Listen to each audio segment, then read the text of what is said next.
I'm Marc Cooper with Dissonance for March 21st, 2009. Well, the media reporter of the Los Angeles Times, Jim Rainey, has come up with a real doozy of a column. He says that political consultants, spinmeisters, official hired guns of candidates and agencies, well, according to Rainey, they're just happy as puppies with two tails because real-life reporters in newspapers are going away.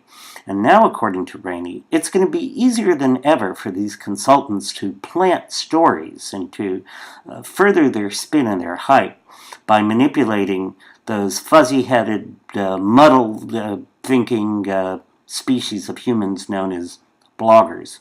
You know who bloggers are. Those are American citizens who now have not only the right, but also the ability, oh my goodness, to publish. Well, Rainey says, are you ready for this?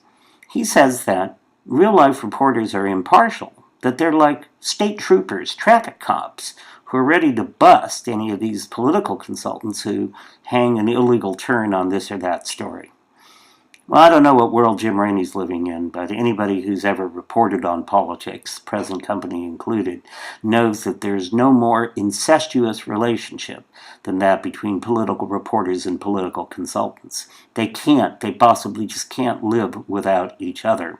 The political consultants know that the best place to plant a story is in the New York Times or the Boston Globe or the Associated Press, not on the Daily Kos or the Huffington Post or NRO's The Corner. And political reporters know that the easiest way to get a story for the day, to make the filing by 4 p.m., is to chat up one of the political consultants and get the line of the day about his or her candidate or his or her opponent. Let's get real. Spinmeisters and political reporters, you need a crowbar often to separate them. Now, there's oodles of exceptions. There's plenty of great reporters out there who work for everybody from, well, websites you've never heard of to the New York Times, who do their own digging, who ignore the spin, and who are much better than cops. Anyways, if cops were so impartial, we wouldn't need citizen review boards, would we? Or video cameras in their cars.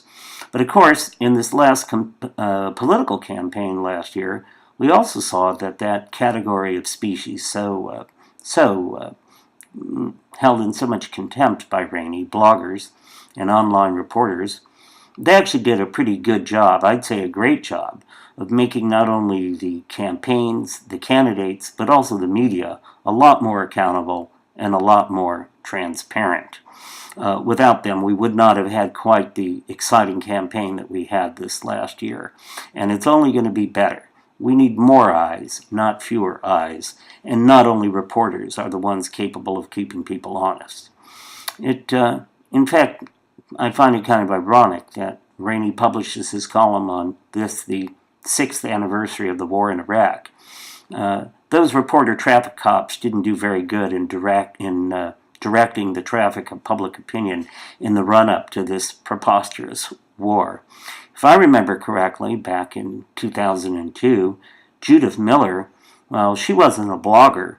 She was a star reporter for the Washington Bureau of the New York Times, and she was also the primary mouthpiece, if you'll remember, for a bunch of liars and spinners who misdirected public opinion, who took our eyes off the ball.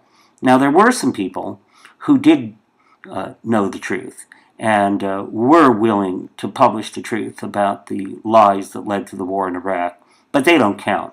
They were only on the blogosphere. There's one thing, though, that Rainey says is kind of interesting. We'd probably be a lot better off if some reporters, like Judith Miller, would have spent their time out directing traffic instead of misdirecting public opinion. I'm Marc Cooper. This is Dissonance for March 21st, 2009. Visit my daily blog at marccooper.com.